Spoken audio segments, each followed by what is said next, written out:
warahmatullahi wabarakatuh.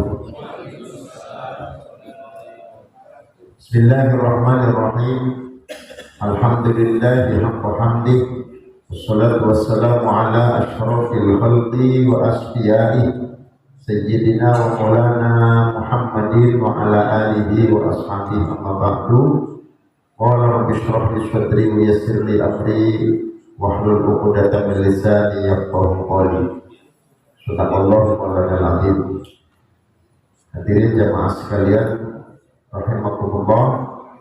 Sebelum kita memulai kajian malam ini, mari terlebih dahulu kita baca suratul Fatihah tawassulan bi hadratin Nabiyil Mustafa Rasulullah Muhammad sallallahu alaihi wasallam, pada keluarga, para sahabat, tabi'in, para tabi'in, tabi'in, dan para masyayikh, para guru-guru kita semuanya, khusus mu'allim buhat dan kitab Syekh Zainuddin Al-Malibari Qaddasallahu sirrahul aziz wa nafa'ana qawlihi nabi ulumi biddarini amin. Syai'ulillahi lahumul fatihah. A'udzu billahi minasyaitonir rajim. Bismillahirrahmanirrahim. Alhamdulillahi rabbil alamin arrahmanir rahim maliki yaumiddin. Iyyaka na'budu wa iyyaka nasta'in ihdinas siratal mustaqim. Siratal ladzina an'amta 'alaihim ghairil maghdubi 'alaihim waladdallin. Amin. Bismillahirrahmanirrahim. Pada pertemuan yang lalu kita membahas tentang hukumnya berbicara saat khatib naik di mimbar atau sedang berkhutbah. Imam Asy-Syafi'i radhiyallahu anhu pada awalnya ketika beliau masih berada di Baghdad di Irak, masih memfatwakan bahwa berbicara saat khatib di mimbar atau sedang berkhutbah itu hukumnya haram.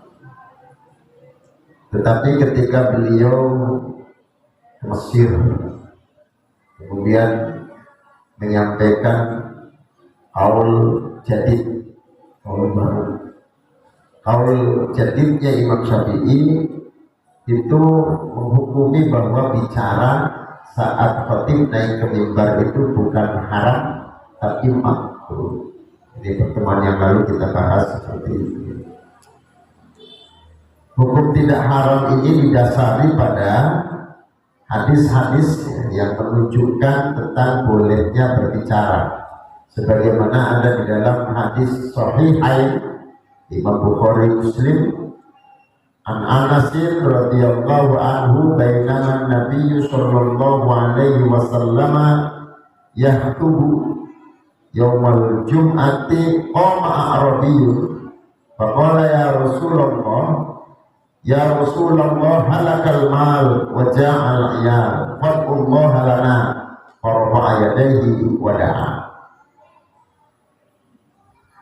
Hukum makruhnya ini didasarkan kepada hadis Sahihain, hadis Imam Bukhari Muslim dari Anas, sahabat Anas radhiyallahu anhu.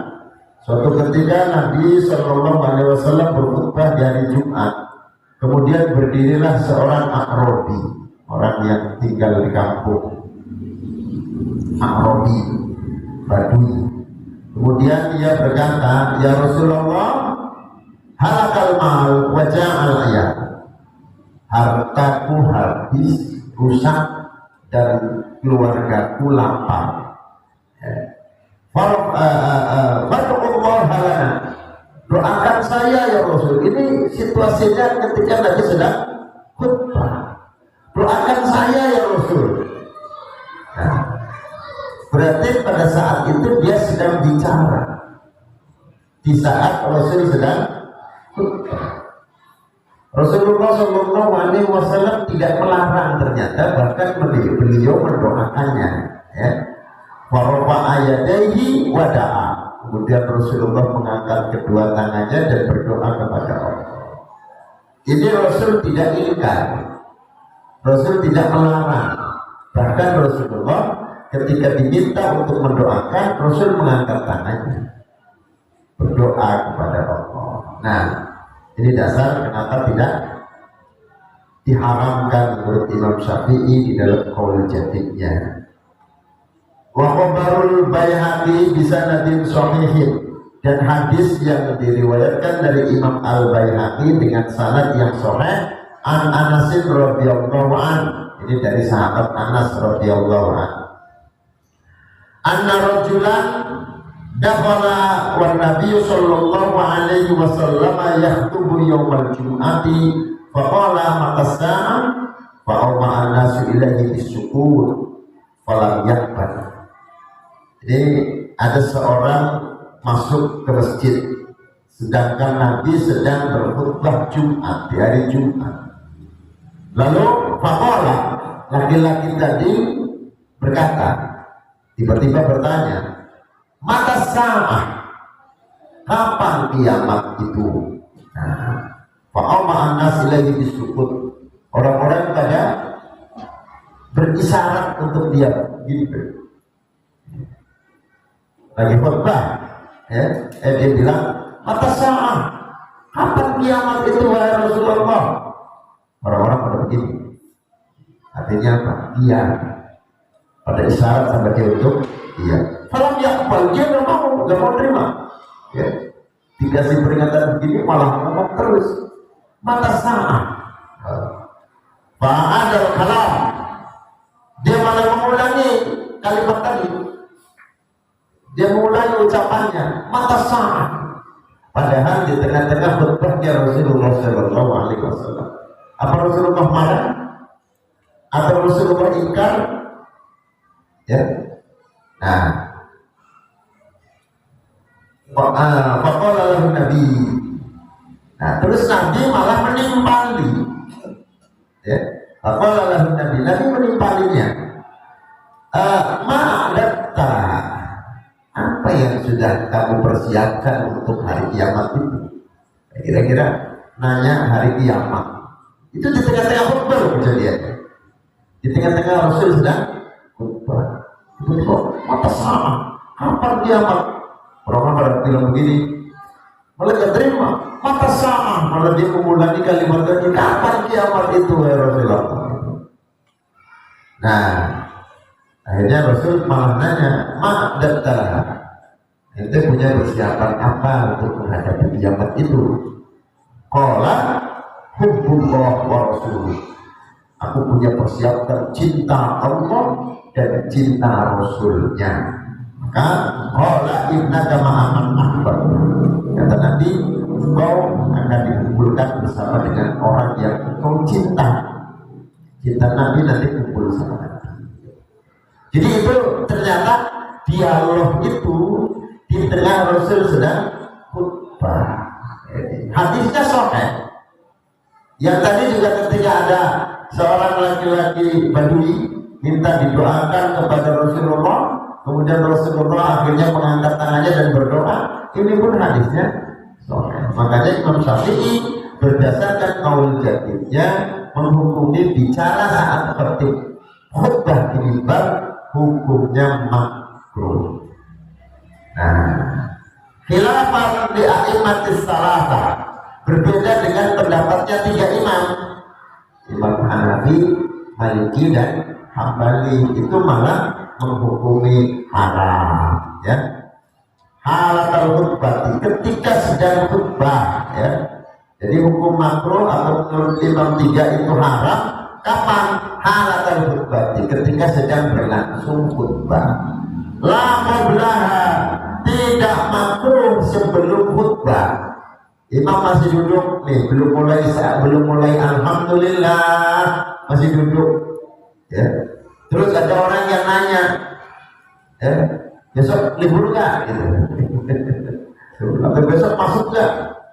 Ngobrol, berdua ngobrol, imamnya atau khatibnya belum naik, nggak makruh karena belum berlangsung khutbah. La qablaha walau ba'dal julusi 'alal mimbar, walaupun setelah imam itu duduk di mimbar. Nah, salam, duduk kan? Nah, karena setelah itu ada azan. Nah, dia ngobrol, dia ngomong sama kawannya. Tapi imam sedang duduk, ya. duduk sebelum memulai khutbahnya, itu tidak makruh. Wala ba'daha, dan tidak setelah khutbah. Ya, sebelum imam ngimamin, sebelum iqamah, dia terus bicara. Setelah selesainya khutbah, ini tidak makruh, tidak makruh. Wala bainal khutbataini, dan juga tidak makruh ketika bicara pada saat imam berada di antara dua khutbah.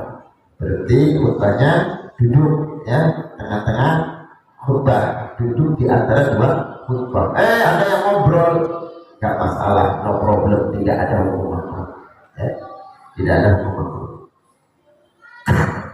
Wala hal du'a lil muluki, dan juga tidak makruh ketika imam atau khatib sedang berdoa untuk raja. Ya, Allahumma aslihi ulatal muslimin, misalnya Allahumma aslih ulatal muslimin. Ya, misalnya mendoakan ratu, mendoakan raja, mendoakan presiden, mendoakan pemerintah. Ya, itu hukumnya kalau misalnya kita bicara, imamnya sedang mendoakan muluk raja, tidak sampai kena hukum makruh. Ya, makanya didengarin, tahunya imam sedang mendoakan raja atau tidak, kan kalau nggak dengerin nggak tahu. Dengerin, wah ini lagi doain raja, ngobrol lah, ini nggak ada masalah, ya. Lagi mendoakan ulatul amri, ya, atau pemerintah. Itu kalau kita ngobrol, imam sedang mendoakan pemerintah, tidak makruh, ya. Jadi ternyata di sini klasifikasinya tidak semua, ya, bicara pada saat khutbah dilarang atau makruh, ya. Dalam kondisi tertentu ada yang tidak dihukumi makruh. Wala lidakhil masjid illa ittakhadha lahu makanan wastaqarra bihi, dan juga tidak makruh bagi orang yang baru masuk masjid, lidakhil masjid, bagi orang yang masuk masjid dan dia belum mengambil posisi tempat duduk, belum istiqrar, belum menempati suatu tempat, masih baru buka pintu masuk, terus ada tempat nggak, gitu misalnya, atau ngomong apa saja, tapi dia posisi baru masuk masjid, belum ada di tempat yang dia tuju, belum istiqrar, belum mengambil posisi, nggak makruh. Tapi kalau sudah ambil posisi di mana dia akan menempat, di mana dia mau duduk misalnya, atau di mana dia mau sholat misalnya, itu berarti sudah kena hukum makruh. Kalau masih jalan sambil ngomong, itu udah makruh. Dan wa yukrahu lid-dakhili as-salamu wa illam ya'khudh li nafsihi makanan. Dimakruhkan bagi orang yang masuk masjid bersalam walaupun dia belum mengambil posisi tempat duduk. Masuk pintu, assalamualaikum, wah gitu kan ya, banget dikira hebat gitu, masuk pintu assalamualaikum, makruh, ya, makruh walaupun dia belum ngambil tempat duduk. Padahal tadi kalau masuk belum ngambil tempat duduk, ya, itu kan ngomong tidak makruh, ya. Tapi kalau yang diucapkan kalimat salam malah makruh. Sebab kalau salam itu ada efeknya, setelah itu ada lanjutannya. Apa lanjutannya? Orang yang mendengarkan orang yang masuk tadi, yang bersalam tadi, wajib jawab. Itu loh masalah. Kenapa makruh? Beda dengan ucapan yang lain. Kalau ucapan yang lain kita ngomong apa aja gak perlu dijawab. Tapi kalau masuknya assalamualaikum, nah mau nggak mau akhirnya orang yang di masjid waalaikumsalam warahmatullahi, ini masalah, gitu ya. Jadi itu makruh masuk masjid dalam posisi imam sedang khutbah, makruh hukumnya bersama, gitu ya. Walaupun di luar khutbah hukumnya sunnah, kita masuk masjid salam itu sunnah. Assalamualaikum. Ya. Kalau masjid di rumah Allah, Baitullah, ya maka salamnya dengan doa Allahumma antas salam wa minkas salam wa ilaika ya'udus salam wa hayyina rabbana bis salam wa adkhilna al jannata darus salam tabaraka rabbana wa ta'ala ya dzal jalali wal ikram. Allahumma ftahli abwaab rahmatik bismillah walhamdulillah wassalatu wassalamu ala rasulillah. Masuk masjid. Nah, sunnahnya begitu memang ya. Jadi yang dimaksud salam-salam tadi assalamualaikum, yang kita nanti ada tuntutan untuk menjawab salam itu, sehingga bersalam ketika masuk masjid malah hukumnya makruh. Listighalil muslimi alaihim. Kenapa makruh? Alasannya karena orang yang disalami sedang sibuk. Apa kesibukannya? Mendengarkan khutbah, lagi konsentrasi, dengerin serius. Assalamualaikum. Oh kamu kan? Waalaikumsalam. Ya, merusak suasana. Dia lagi khusyuk mendengarkan khutbah, sibuk mendengarkan khutbah, dia malah harus menjawab salamnya orang yang datang. Ya. Fa'in salama lazimahum al-raddu. Maka jika ada orang masuk masjid lalu bersalam, yang mendengarkan salamnya wajib menjawab. Nah ini, walaupun yang masuk itu hukumnya makruh, tapi kalau udah kadung salam, kita yang mendengarkan wajib jawab waalaikumsalam.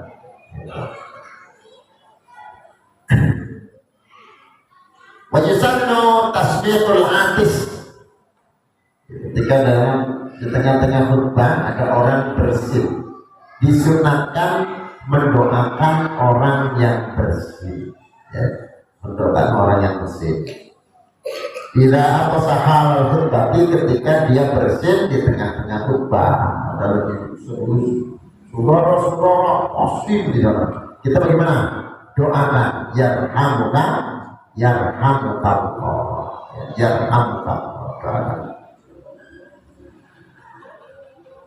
Tercatat di sini lisunniyati tasmiti syurutun. Sunnahnya lisunniyati tasmiti syurutun. Sunnahnya mendoakan orang bersin itu dengan beberapa syarat. Ada syaratnya Pak, nggak sembarang kita ada orang bersin lalu kemudian kita mendapatkan sunnah menjawab dan kita menjawab. Ada yang perlu kita doakan, ada juga yang nggak perlu kita doakan. Ya, tidak sunnah. Syaratnya kalau mau didoakan, pertama ayyahmadallaha ta'ala al-atis. Yang pertama syaratnya yang bersin harus baca alhamdulillah. Kalau ada orang bersin gak baca alhamdulillah, gak usah didoain, gak sunnah. Gitu syaratnya. Jadi orang bersin kok malah nyebutin yang lain. Masih dari bakyak misalnya, misalnya itu malah gak sunnah kita berdoa kalau dia tidak membaca alhamdulillah. Syaratnya satu, yang bersin harus baca alhamdulillah. Yang kedua, wa alla yazida ala talati. Bersinnya nggak boleh lebih dari tiga kali, ya. Tidak boleh lebih dari 3 kali. Sebab kalau bersin sampai 3 kali itu bukan bersin, itu orang flu, orang sakit. Jadi jangan kamu orang sakit kok. Ya, nih. Wa alla yakuna bisababin. Yang ketiga, tidak karena sebab. Kalau dia bawa bulu ayam, ya, bulu ayam, maksudnya kantongin bulu ayam, lalu digiling-giling. Nah, sengaja biar bersih, dia sengaja digiling-giling itu lubang hidungnya, lalu dia bersih. Ini malah tidak disunatkan kita mendoakan. Sebab apa? Bersinnya karena ada sebab.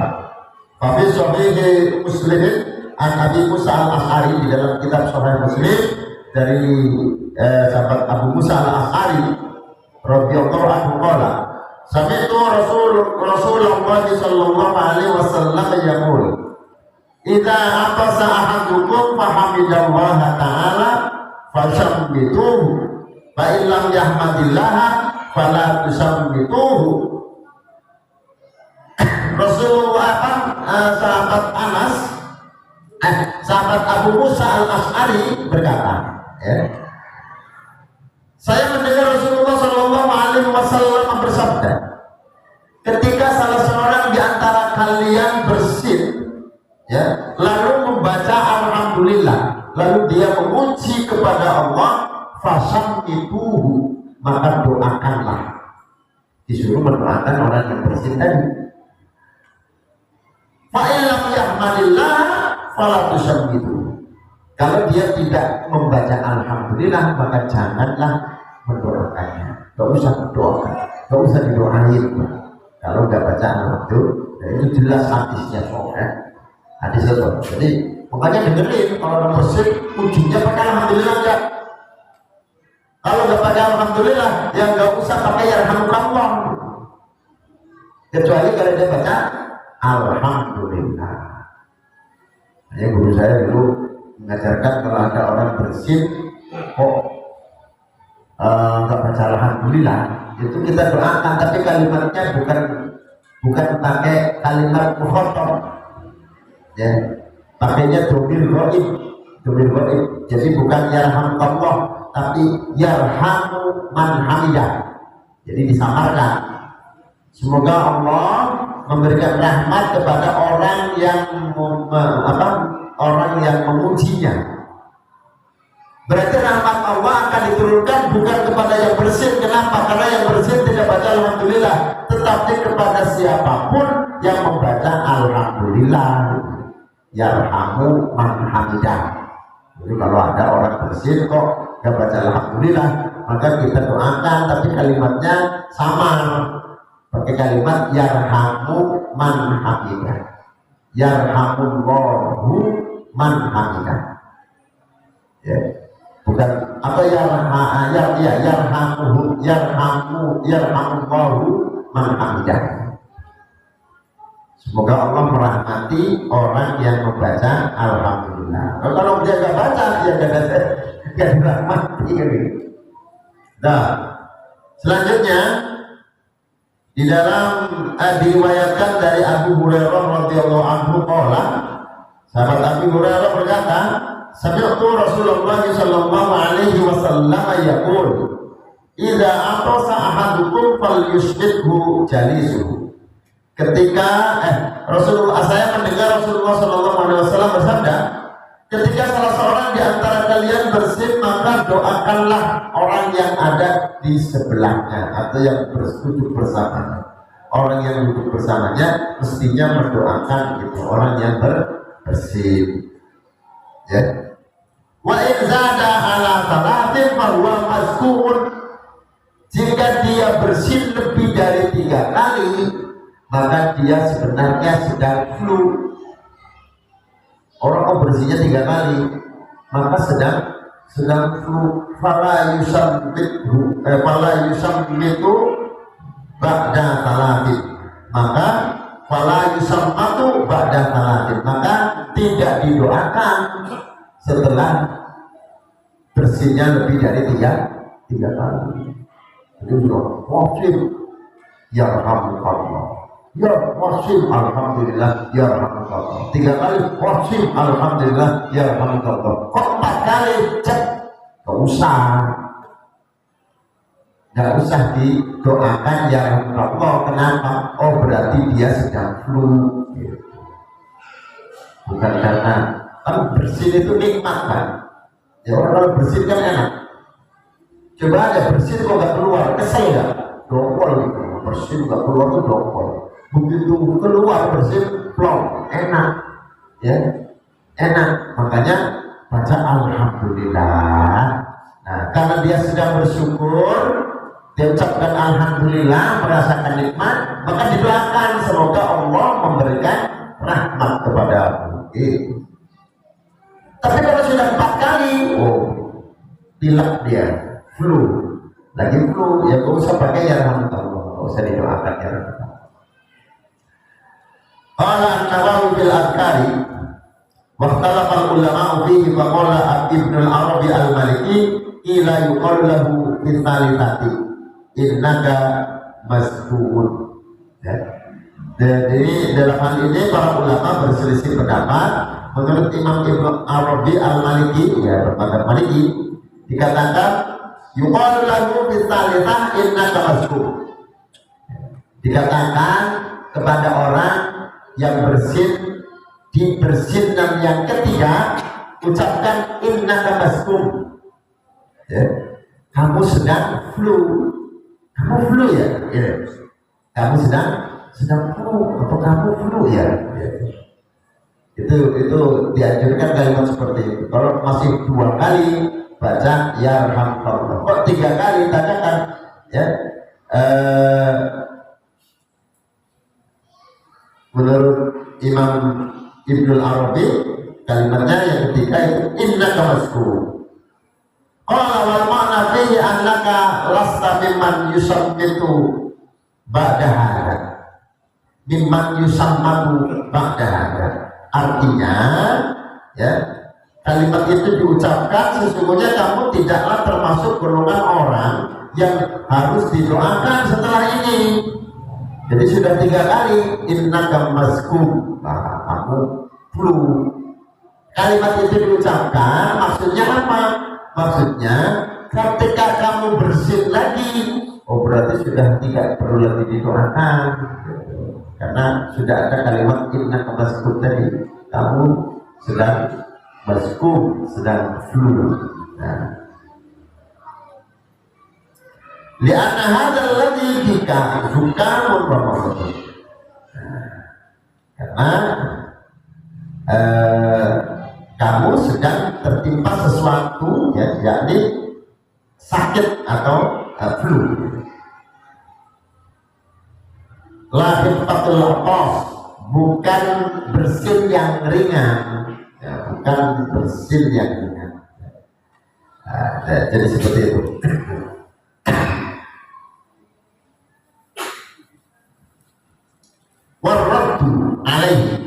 Warraddu alaihi, dan disunahkan menjawab kepada orang yang mendoakan.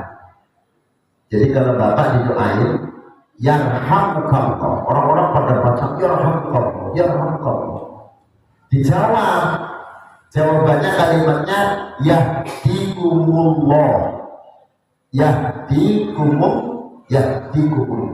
Jadi kalau orang pada yarhamukallah, yarhamukallah, yang bersin jawab sunnah ini, jawabannya yahdikumullah, semoga Allah memberikan hidayah kepada kalian. Jadi itu etika ya, etika. Kita diberikan nasihat yang luar biasa, pelajaran yang luar biasa. Kepada orang yang bersin kita doakan semoga mendapat rahmat. Yang bersinnya balas doa, semoga kau mendapat hidayah. Indah banget Pak ya. Bersin saja bisa membuat komunikasi 2 arah. Bersin saja bisa menjadikan orang dekat ya. Kenapa? Karena ada saling mendoakan di antaranya. Yang bersin, yang tidak bersin mendoakan yang bersin, yang bersinnya pun mendoakan yang tidak bersin. Indah banget ya. Nah, wa rafu sauti min ghairi mubalaghatin bis-sholati was-salami alaihi sallallahu alaihi wasallama inda dzikril khatibi ismahi au wasfahu sallallahu alaihi wasallam, dan mengeraskan suara dengan tanpa melampaui batas ya, dengan bacaan sholawat dan salam kepada Nabi sallallahu alaihi wasallam ketika khatib menyebutkan nama beliau, nama Rasulullah. Jadi, Salawat salam kepada baginda Rasulullah Muhammad Sallallahu Alaihi Wasallam. Bagaimana jamaah? Apakah boleh menjawab Allahumma sholli alaihi? Sunnah. Dengan suara keras boleh, asal jangan kelewat batas. Jangan teriak sallu ala nabi. Wah, tidak usah melewati batas. Jadi Allahumma sholli ala sayyidina Muhammad, Allahumma sholli alaihi misalnya. Enggak apa membaca doa, membaca sholawat kepada baginda Nabi ketika khatib sedang menyebutkan nama Nabi, sunnah. Ini supaya nanti jangan terpaku kepada wal imamu yaktubu faqad lawut. Ya, idza qulta li sahibika yaumal jum'ati ansid wal imamu yaktubu faqad lawut. Ketika kamu katakan ansid kepada saudaramu, kepada temanmu, ya, ansid itu artinya diamlah. Sedangkan imam sedang khutbah, faqad lahut, maka sungguh kamu mendapatkan kerugian. Kenapa? Karena Jumatannya dianggap nihil, lahut, nganggur, nihil. Akhirnya ada khotib baca sholawat menang baik. Allahumma sholli ala sayyidina Muhammad, diam saja padahal khotib mengucapkan kata atau menyebut nama Nabi Muhammad. Mau ngomong takut lahut, ya, takut disebut nihil Jumatnya, sementara nggak ngomong lah. Khotib lagi baca menyebut nama kanjeng Nabi Muhammad. Kebangetan amat kita yang bersolawat. Kalau semuanya dikategorikan makruh, apalagi dikategorikan haram, kita dapat menjadi kita menjadi jamaah tapi bukan mendapat untung, bahkan rugi. Karena orang yang ketika disebutkan nama Nabi Muhammad lalu tidak menyebutkan sholawat, mendoakan sholawat, disebut oleh Nabi rohimah anfurojuli, seperti orang yang hidungnya itu gerowak. Hidungnya apa? Hidungnya itu somplak, seperti orang yang hidungnya somplak. Artinya orang yang merugi. Jangan sampai menjadi orang yang merugi. Disebut nama Nabi Muhammad kok tidak membaca sholawat. Mau baca sholawat takut salah. Sekarang nggak usah merasa salah. Khatib membaca sholawat, membaca atau menyebutkan nama Nabi atau sifat Nabi, baca sholawat nggak masalah. Allahumma sholli ala sayyidina Muhammad. Asal tidak mubalaghah. Mubalaghah itu artinya kelewat batas. Allahumma sholli ala sayyidina Muhammad. Yang biasa saja ya, wajar namanya rabbus shaut, ya berarti yang penting tidak melampaui batas. Allahumma sholli ala sayyidina Muhammad, begitu ya. Qala sayyiduna wala yaqudu nadbut taraddi an sahabati bila muqisatina. Sayyiduna ya mengatakan bahwa tidak jauh dari hukum sunnah juga membaca kalimat radhiyallahu anhu, gitu. Membaca kalimat radhiyallahu anhu ketika menyebutkan nama sahabat, ya. Sayyidina Umar bin Khattab misalnya, khatibnya lagi menyebutkan kalimat Sayyidina Umar bin Khattab, jawab radhiyallahu anhu. Itu tetap hukumnya sunnah, ya. Hukumnya sunnah. Nah, Imam An-Nawawi dan lainnya mengatakan wala yukrahu aidan raf'us sauti bila mubalaghatin fi sholati ala nabi sallallahu alaihi wasallam idza qara'a al-khatib inna allaha wa malaikatahu yusholluna 'alan nabi. Kata Imam An-Nawawi, ya, dan lainnya tidak dimakruhkan, ya. Tidak dimakruhkan juga mengeraskan suara dengan tanpa melampaui batas, membaca sholawat kepada Nabi ketika khotib ucapkan innallaha wa malaikatahu yusholluna 'alan nabi Allahumma sholli alaihi Allahumma sholli ala sayyidina Muhammad. Itu tidak makruh, Pak, ya. Baca saja, enggak masalah.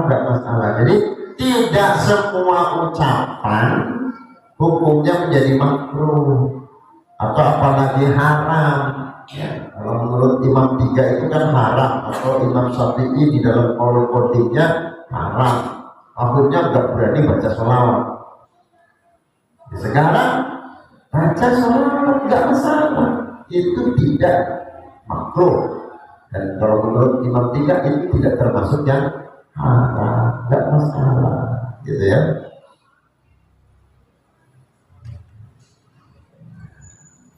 Wadada at-takmilul du'a'il khatibi, begitu juga tidak makruh membaca amin ketika khotibnya itu membaca doa. Makmumnya, jamaahnya amin, amin, amin.